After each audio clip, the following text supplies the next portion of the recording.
Hello and welcome to Magnet Brains Hindi. मेरा नाम है अनिल पाटीदार। दोस्तों, आज के इस सेशन में हम लोग क्या पढ़ने वाले हैं। सबसे पहले मैं आपको बता दूं कि मैग्नेट ब्रेन्स एक ऐसा प्लेटफॉर्म है जो सभी प्रकार की वीडियो फ्री ऑफ कॉस्ट उपलब्ध कराता है। दोस्तों, आप यूट्यूब पर और हमारी वेबसाइट magnetprints.com पर जाकर के इन वीडियो का आनंद उठा सकते हैं। दोस्तों, आज के इस लेक्चर में हम लोग क्या पढ़ने वाले हैं। आज के इस लेक्चर में हम लोग पढ़ने वाले हैं कक्षा 8वीं के सामाजिक विज्ञान के अंतर्गत इतिहास हमारा विषय है। और इतिहास के अंतर्गत हमने चैप्टर नंबर 2 यानी अध्याय नंबर 2 शुरू किया है, जिसका नाम है व्यापार से साम्राज्य तक कंपनी की सत्ता स्थापित होती है। व्यापार से साम्राज्य तक कंपनी की सत्ता स्थापित होती है। पहले मैं इस हेडिंग को क्लियर कर दूं, उसके बाद मैं अपने टॉपिक पर आऊंगा। देखिए, ये चैप्टर बात करता है ईस्ट इंडिया कंपनी के व्यापार से शासन तक की कहानी की। इस चैप्टर में बताया गया है कि कैसे सन 1600 ईस्वी में एक ईस्ट इंडिया कंपनी जो व्यापार के उद्देश्य को लेकर के भारत में प्रवेश करती है और धीरे धीरे देखते ही देखते प्लासी के युद्ध के बाद ही ईस्ट इंडिया कंपनी भारत पर सत्ता स्थापित करना शुरू करती है और धीरे धीरे पूरे भारत पर सत्ता स्थापित कर लेती है। बस ईस्ट इंडिया कंपनी की इसी कहानी को हमको यहाँ पढ़ना है। इससे आज का हमारा जो चैप्टर रहेगा उसका नाम है कंपनी का फैलता शासन, जिसके अंतर्गत हम लोग आज पढ़ने वाले हैं मराठों से लड़ाई और विलय की नीति। इसी के अंतर्गत हम लोग राजा रणजीत सिंह का पंजाब वाला शासन, पंजाब वाली लड़ाई वगैरह भी पढ़ लेंगे, जो कि छोटे छोटे तौर पर यहाँ पर कुछ युद्धों की बात की गई है। लेकिन खासकर जो बात की गई वो मराठों से युद्ध की बात की गई है। क्यों? क्योंकि अंग्रेजों को सबसे ज़्यादा दो शक्तियों का सामना करना पड़ा था अपने इस साम्राज्य में। जब वो साम्राज्य फैला रहे थे, तो जब कंपनी का साम्राज्य फैल रहा था तो उनको दो शक्तियों का सामना करना पड़ा था। एक तो थी मराठा शक्ति, जो कि काफ़ी पावरफुल हो चुकी, यहाँ तक कि मराठा ने यहाँ तक कि मुगलों पर भी कब्जा कर लिया था। वहीं दूसरी जो शक्ति थी वो थी मैसूर, जो अभी हम लोग हाल ही में उसको पढ़ चुके हैं। प्रीवियस टॉपिक में भी हमने पढ़ा था कि कंपनी का फैलता शासन कैसे फैला था। उसमें हमने मैसूर युद्ध की बात की थी और कैसे टीपू सुल्तान और हैदर अली जो थे उन्होंने अंग्रेजों का सामना किया। अंत में हुआ यही कि अंग्रेजों ने टीपू सुल्तान के राज्य मैसूर को भी छीन लिया। अब बारी आती है मराठों की, तो मराठों की बात कर लेते हैं कि कैसे मराठों से विद्रोह हुआ अंग्रेजों का और कैसे मराठा शासन को अंग्रेजों ने पूरी तरह समाप्त कर दिया। शुरुआत हुई थी, ये जो मराठों का शासन था, इनको जो सबसे ज़्यादा नुकसान हुआ था तीसरी पानीपत की युद्ध की लड़ाई में। मतलब तीसरी पानीपत की जो लड़ाई हुई थी वो हुई थी 1761 ईस्वी में। 1761 में पानीपत की तीसरी लड़ाई में हार के बाद दिल्ली से देश का शासन चलाने का मराठा का जो सपना था वो चूर चूर हो गया। क्योंकि 1761 से पहले मराठा जो थे वो मुगल दिल्ली तक राज उनका पहुंच चुका था और 1761 में अंग्रेजों से मराठा की लड़ाई हुई और अंग्रेजों ने मराठा को हरा दिया। तो मराठा जो है वो अंग्रेजों से हार गए थे।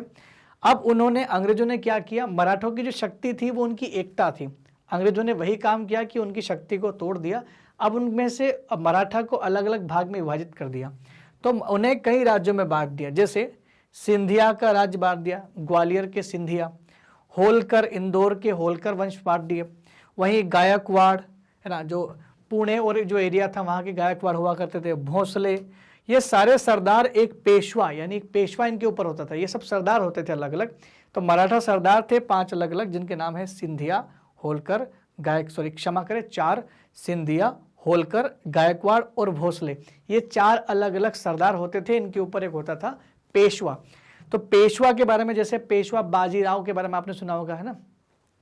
तो सरदार एक पेशवा सर्वोच्च मंत्री जो होता था, उसके अंतर्गत एक कन्फेडरेसी मतलब एक राज्य मंडल के सदस्य थे। मतलब जैसे फॉर एग्जांपल अगर मैं आज बोल दूं कि एक प्राइम मिनिस्टर होता है देश का और प्राइम मिनिस्टर के नीचे बहुत सारे अलग अलग मंत्री होते हैं। जैसे कोई कपड़ा मंत्री हो गया, कोई विदेश मंत्री हो गया, है ना, और कोई शिक्षा मंत्री हो गया। तो ये जो मंत्री हुआ करते थे ये सरदार थे, होलकर, सिंधिया, गायकवाड़, भोसले। और जो पीएम सबसे ऊपर सर्वोच्च मंत्री होता था वो कौन होता था, वो पेशवा होते थे। इसको इस तरह से समझेंगे तो ज़्यादा बेहतर तरीके से समझ में आ जाएगा। तो उन्होंने इसको पूरा बांट दिया। किन्होंने? अंग्रेजों ने सबका राज अलग अलग बांट दिया। मतलब जो मराठा की ताकत थी उसको क्षीण कर दिया। अब यही 5 सरदार एक दूसरे से लड़ना शुरू कर दिए। बहुत सारे सरदारों ने अंग्रेजों का साथ दिया, कुछ लोगों ने अंग्रेजों से विद्रोह किया। तो इसी वजह से मराठा शासक धीरे धीरे जो है वो क्षीण होता चला गया। महादजी सिंधिया जो सिंधिया घराने से थे, और नाना फडणवीस 18वीं सदी के आखिरी दो प्रसिद्ध योद्धा थे, और ये मराठा राजनीतिज्ञ भी थे, आखिरी थे, जिसके बाद तो कोई बड़ा महान योद्धा हुआ भी नहीं।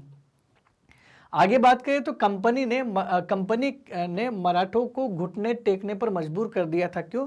क्योंकि उन्होंने बांट दिया था उसको, और मराठा की जो पावर थी वो उनकी एकता थी, बस उसी को बांट दिया था। अब अंग्रेजों को पूरे मराठा को एक साथ नहीं हराना था, उनको अगर होलकर को हराना तो वो होलकर पे हमला करेंगे। ऐसे में सिंधिया होलकर की हेल्प नहीं करते थे, ऐसे में भोसले और गायकवाड़ भी किसी की हेल्प नहीं करते थे, पहले सब मिलकर लड़ते थे। अब एक एक पर आराम से कब्जा करना अंग्रेजों के लिए बहुत आसान हो गया था। पहला युद्ध हुआ था अंग्रेजों का मराठा के साथ में 1782 में सालबाई की संधि के साथ खत्म हुआ। पहला युद्ध हुआ और सालबाई की संधि के साथ खत्म हो गया, और इस युद्ध में उन्होंने मराठा को संधि पर हस्ताक्षर करने के लिए मना लिया। अंग्रेज और मराठाओं के बीच में 1803 से लेकर 1805 तक कई अलग अलग जगहों पर युद्ध हुए, मतलब क्योंकि अलग अलग सरदार थे ना 5, तो अलग अलग से युद्ध करना पड़ा, अलग अलग मोर्चों पर युद्ध लड़ा गया। और इसी युद्ध के साथ जब जब अंग्रेज जीतते वो मराठा से अपनी जमीन ले लेते, जैसे उड़ीसा और यमुना के उत्तर में स्थित आगरा व दिल्ली सहित कई भूभाग जो पहले मराठा के कब्जे में थे अब अंग्रेजों के कब्जों में आ गए थे। क्यों? क्योंकि अंग्रेजों ने मराठा को हराना शुरू कर दिया था। सन 1817 और 1819 में हुआ तीसरा अंग्रेज मराठा युद्ध, इसे आंग्ल मराठा युद्ध के नाम से भी जानते हैं।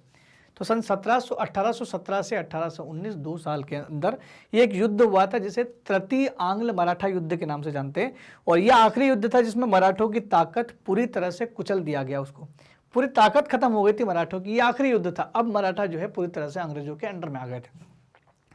पेशवा को तो जो पेशवा उनके ऊपर होते थे सबसे पावरफुल था, उनको कानपुर के पास एक जगह बिठूर में पेंशन पर भेज दिया कि आप यहाँ बैठो चुपचाप और पेंशन ले लो।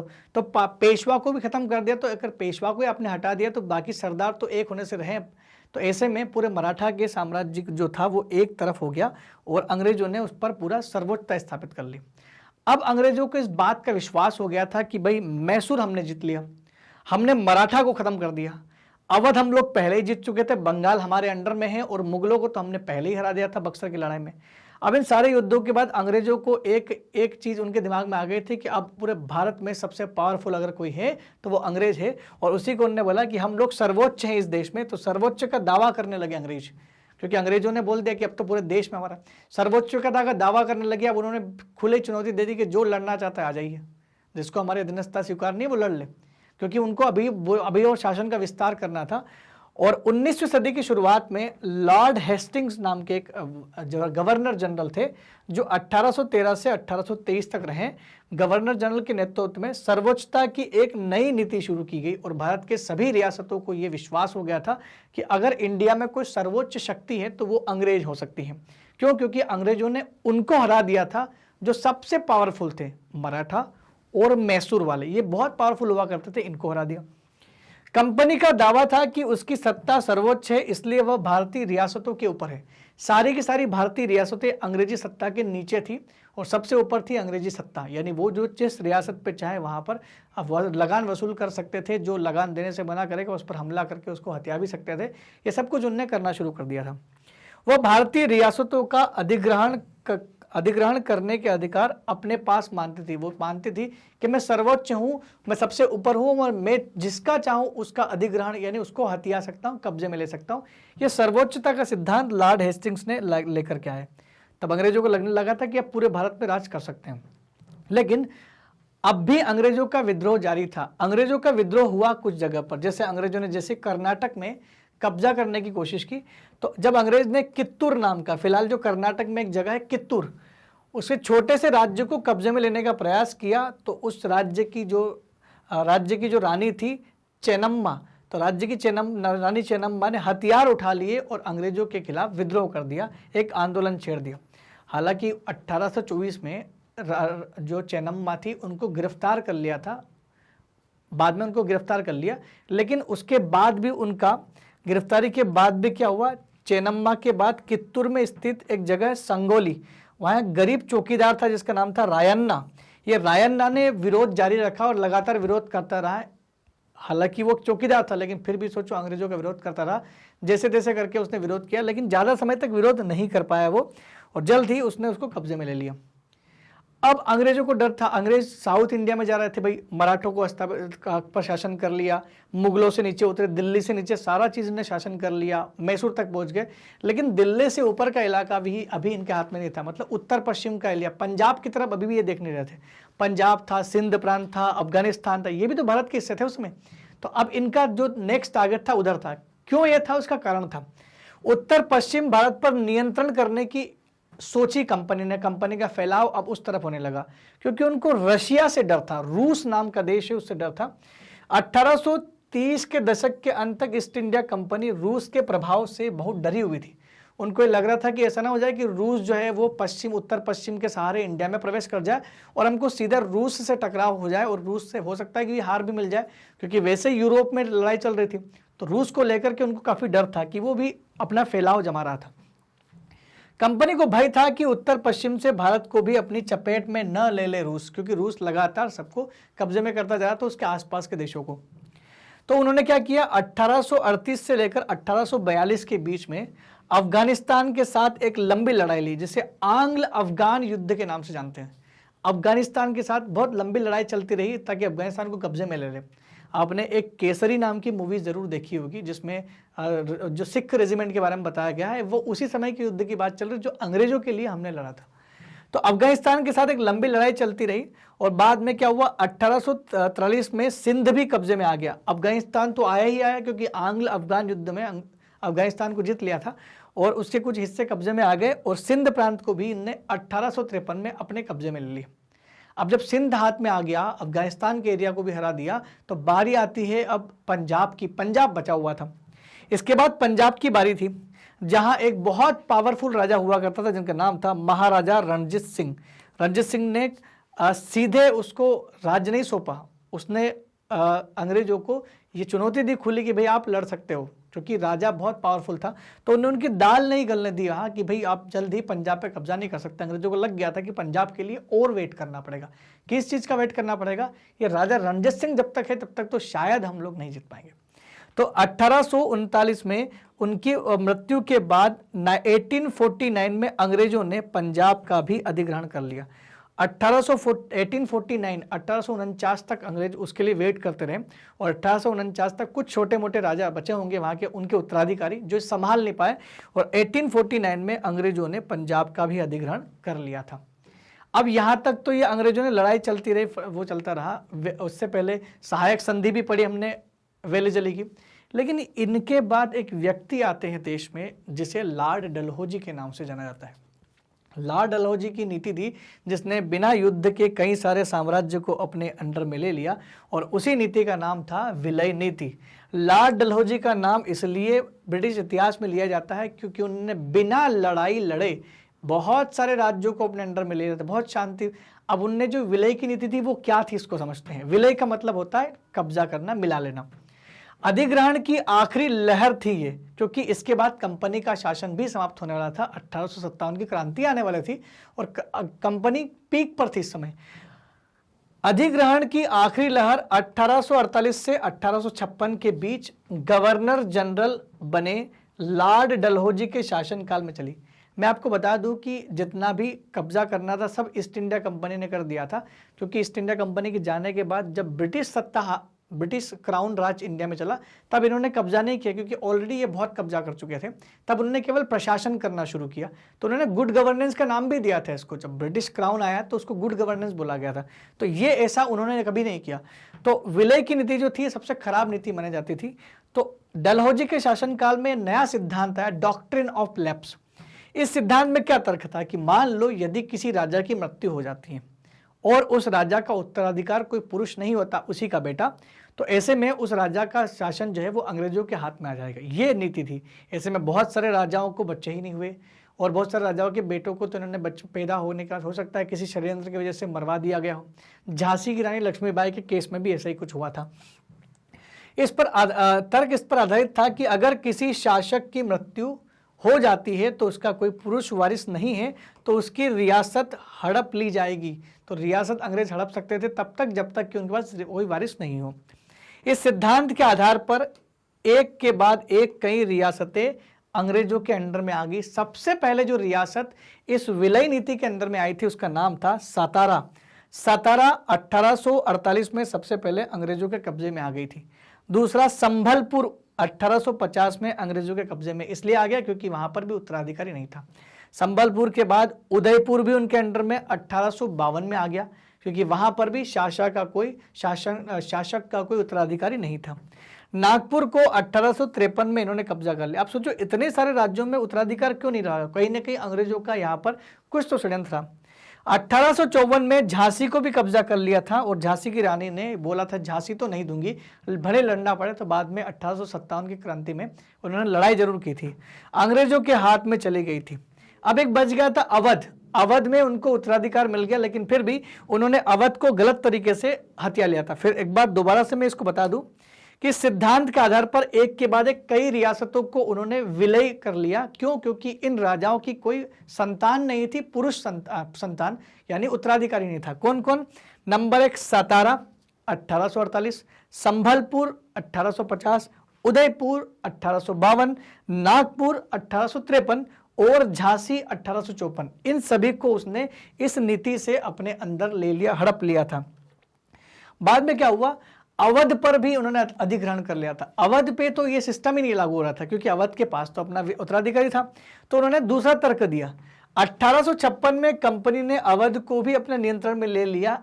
इस तर्क पे ले लिया कि लोगों के लिए ये जो राजा है ये बहुत कुशासन कर रहा है, मतलब राजा सही नहीं है और हमारा फर्ज बनता है, हम लोग बंधे हुए हैं कि भाई आपको अच्छा राजा दे, इस वजह से हमने इसको कब्जे में ले लिया। अब अपने अच्छे राजा को, अपने बहुत जो उनको बहुत पसंद भी था लोगों को, ऐसे राजा को गद्दी से उतारने के लिए लोग बड़ा गुस्सा हो गए थे अंग्रेजों से। इसलिए 1857 की क्रांति में अवध की तरफ से सारे लोगों ने हिस्सा लिया था। ठीक है, तो अंग्रेजों ने नया तर्क दिया कि अवध की जनता को नवाब के कुशासन से आजाद कराने के लिए वे कर्तव्य से बंधे हुए हैं और ऐसे में उनका कर्तव्य है कि जनता को इस कुशासन की जंजीरों से छुड़वा दे। तो अवध को उन्होंने इस तरीके से अपने अधिग्रहण में कर लिया।